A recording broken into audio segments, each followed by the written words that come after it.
Well, first of all, let me say that I am super excited to be here today because rail is playing already a key role in the mobility, in the transport mobility, because it's transporting people and good in a sustainable way already right now across Europe and across the world.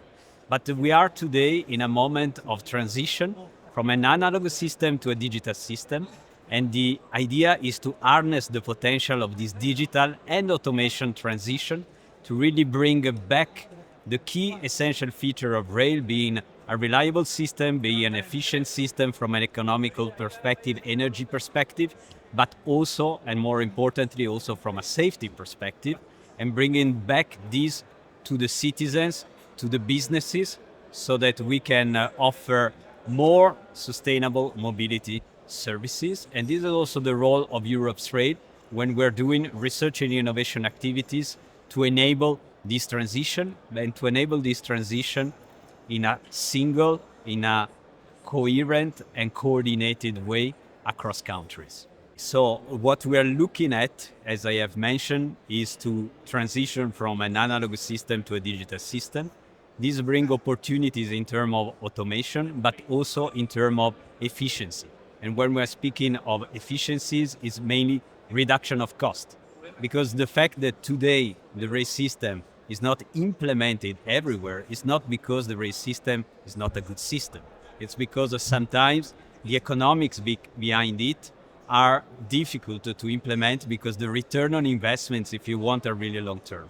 So one of our key priority is to invest today to reduce the cost in the future. And the only way we can do that is to offer new ways of running the system. So also in the operational way, all our new digital system will allow much more efficiency. So this is one area.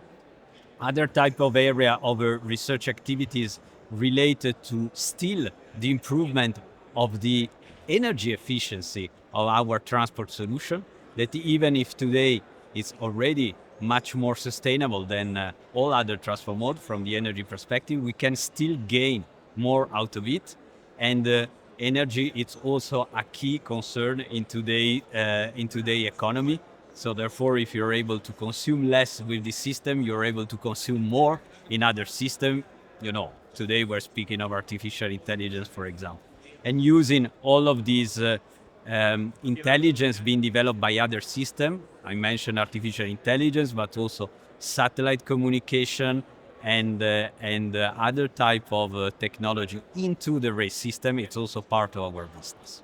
If you think about rail today, well, the first thing is that the rail industry, it's a net exporter, the European rail industry, and it counts for a significant amount of the GDP of Europe. And it's, again, one of the few industries that is still leading worldwide. So we want to keep this competitiveness factor. The only way is through innovation, and this is one of our goals.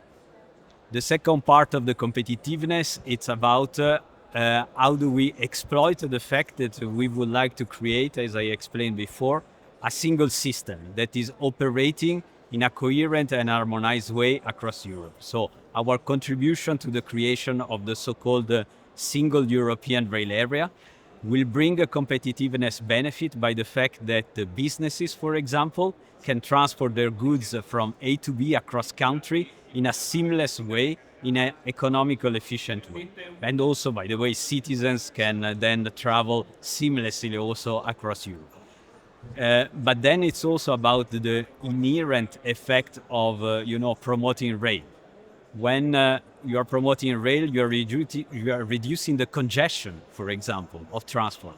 And this has an indirect, if you want, economical effect. You are reducing the safety hazard. And this has an indirect effect because then, on the healthcare of the public system, you will be less impacting. And then also, let's not forget the ecological or a pollution type of aspect, because again, rail is a very, climate-friendly transport mode, and these also have indirect economical benefit if you reduce the CO2, but not only the CO2 type of pollution.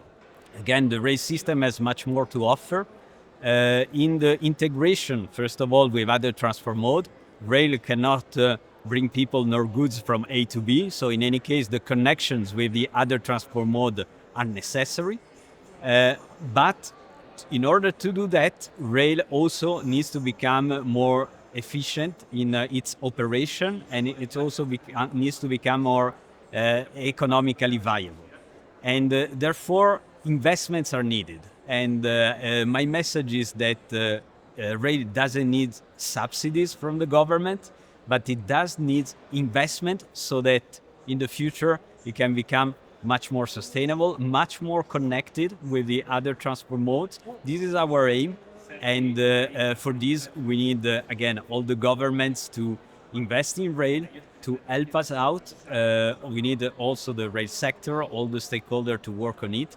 And again, let me say that if the rail transport was the transport of the past, the first big mass transport mode of the past, it's also the transport mode of the future. Because today we have no better solution than this, with plenty of interesting engineering challenges, economical challenges that altogether I'm sure we're able to solve.